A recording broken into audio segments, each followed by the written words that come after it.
క్రీస్తునాథుని యందు ప్రియ సహోదరి సహోదరులారా, ఈనాటి సువిశేష పట్టణాన్ని మనం ఒకసారి ధ్యానించుకున్నట్లయితే మత్తయి సువార్త 4వ అధ్యాయము పవిత్ర వచనములు 18 నుండి 21వ వచనం వరకు. ఈనాటి యొక్క సువిశేష పట్టణాన్ని ఆత్మపరిశీలన చేసుకొని మానవుని యొక్క జీవితంలో ప్రభు యొక్క ఆశీర్వాదాలను పొందుకొని జీవించాలంటే తన యొక్క దైనందిక జీవితంలో నిరంతరము కూడా ప్రార్థనను ప్రణంగా పెట్టుకొని జీవించమని ప్రభు సెలవిస్తూ ఉన్నారు.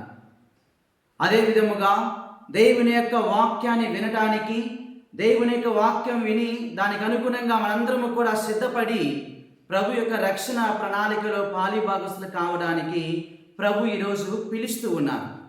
మత్తయి సువార్త 4వ అధ్యాయం 19వ వచనములో, మీరు నన్ను అనుసరింపుడు, మేము మనుషులను పట్టువారినిగా చేసేదను అని యేసు వారితో పలికెను. ప్రియ దేవుని బిడ్డలారా, నిరంతరము కూడా ప్రార్థనలో ఉన్నప్పుడు దేవుడు తన యొక్క బిడ్డలను పిలుచుకుంటూ ఉన్నాడు. నిరంతరము కూడా సిద్ధపాటుగా ఉండి వాక్యానుసారముగా జీవించినప్పుడు దేవుడు పిలుచుకొని మనుషులను పట్టువారిగా తయారు చేసి, ఇదిగో దేవుని యొక్క వాక్యాన్ని కూడా ప్రజలందరికీ కూడా అందించే విధముగా ప్రభు పిలుచుకుంటూ ఉన్నారు. కనుకనే మత్తయి సువార్త 10వ అధ్యాయము 40వ వచనములో, నన్ను స్వీకరించిన వాడు నా తండ్రిని కూడా స్వీకరించును అని ప్రభు సెలవిస్తూ ఉన్నారు.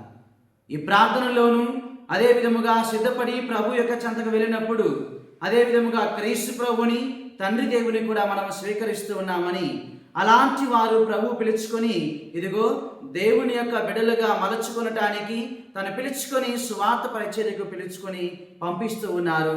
ఆ యొక్క పరిచర్యలో మనందరము కూడా దేవుని యొక్క వాక్యాన్ని వినటానికి ఇదిగో ప్రభు చెప్పిన రీతిగా మత్తయి సువార్త 4వ అధ్యాయము 20వ వచనములో, వారందరూ కూడా తమ తమ వలనను విడిచిపెట్టి ప్రభువును అనుసరించెను.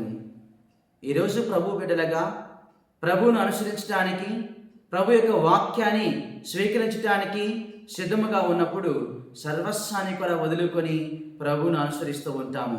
అలా అనుసరించినప్పుడు ప్రభు తన యొక్క దీవెనలతో నింపి, ఇదిగో ఇక నుండి మీరందరూ కూడా మనుషులను పట్టువారిగా నా వాక్యాన్ని మీకు అందిస్తూ ఉన్నానని ప్రభు సెలవిస్తూ ఉన్నారు.